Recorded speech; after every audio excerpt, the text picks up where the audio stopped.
वे नाद में एक साथ मुंह डालते और एक ही साथ मुंह हटाते।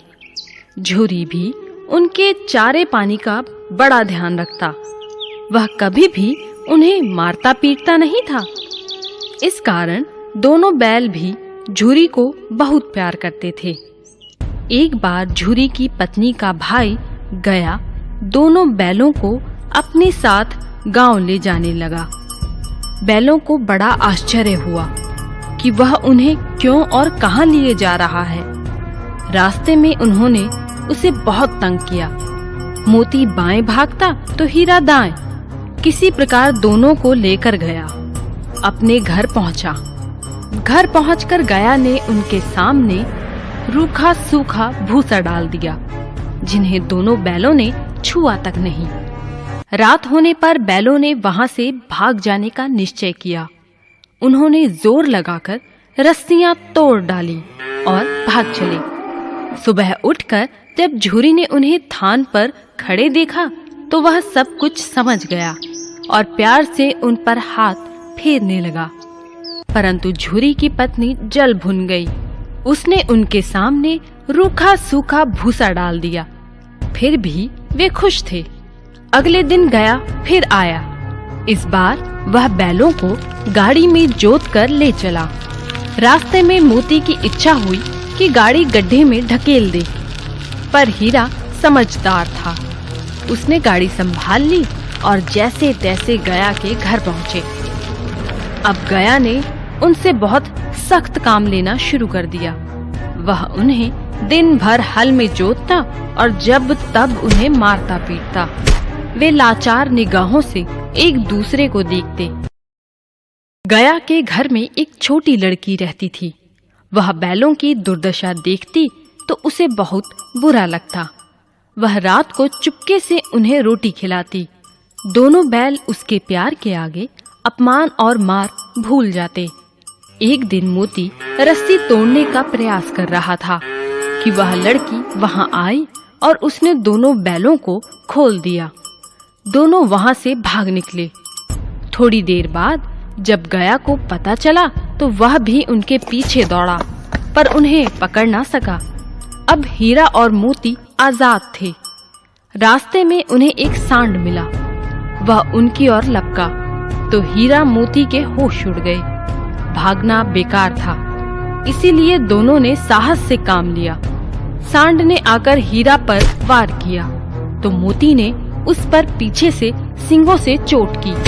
सांड घबराया। वह किसी एक को तो मारकर कचूमर निकाल देता, पर यहाँ तो दो थे। मोती कुछ दूर उसके पीछे दौड़ा, पर हीरा ने उसे दूर न जाने दिया। दोनों अब बड़े प्रसन्न थे।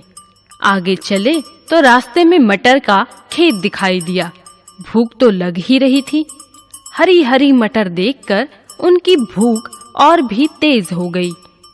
वे खेत में घुस गए मटर खाने। अभी पेट भरा भी न था कि खेत के रखवाले ने उन्हें देख लिया। उन्होंने उन्हें चारों ओर से घेरकर पकड़ लिया और कांजी हौस में बंद करा दिया। हीरा और मोती ने देखा कि कांजी हौस में और भी कई जानवर थे।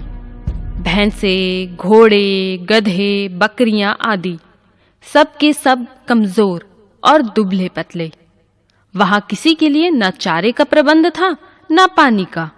यहाँ कहाँ आ फंसे, उन्होंने सोचा। रात हुई। मोती ने हीरा से कहा, अगर दीवार तोड़ दी जाए तो बाहर निकलना आसान हो जाएगा। उसने सींगों से दीवार गिराने का प्रयत्न किया। 2-4 चोटों में ही दीवार थोड़ी सी गिर गई। उसका उत्साह बढ़ा तो उसने और जोर से चोटें लगानी शुरू की। दीवार में रास्ता बनते ही पहले तो घोड़े भागे, फिर भैंसे और बकरियां। मोती ने गधों को भी सींग मार मार कर भगा दिया। उसने हीरा से भी भाग चलने को कहा, पर हीरा ने मना कर दिया। सुबह होने पर कांची हौस वालों ने देखा तो उन्हें बड़ा आश्चर्य हुआ। उन्होंने हीरा और मोती को नीलाम कर दिया। नीलामी में सबसे ऊंची बोली बोलकर एक व्यापारी उन्हें खरीद ले गया। उन दोनों को अपने गांव की ओर ले चला। मार खाते खाते और भूख सहते सहते दोनों बहुत कमजोर हो गए थे। उनकी हड्डियां निकल आई थी। भूख प्यास से व्याकुल बैलों में कुछ भी दम बाकी नहीं था। वे चुपचाप व्यापारी के साथ चलने लगे। रास्ता उन्हें जाना पहचाना लगा तो न जाने कहां से दम आ गया। वे दोनों तेजी से भागे, आगे आगे बैल, पीछे पीछे व्यापारी। पर जब तक वह उन्हें पकड़े तब तक दोनों बैल अपने घर पहुंच चुके थे। बैलों को वापस देखकर झूरी को बड़ी खुशी हुई। वह उनसे लिपट गया। इतने में व्यापारी भी वहां आ पहुंचा और उन्हें मांगने लगा। मोती ने आव देखा ना ताव, वह व्यापारी पर झपटा। व्यापारी जान बचाकर वहां से भागा। झूरी की पत्नी भी वहां आ गई और उसने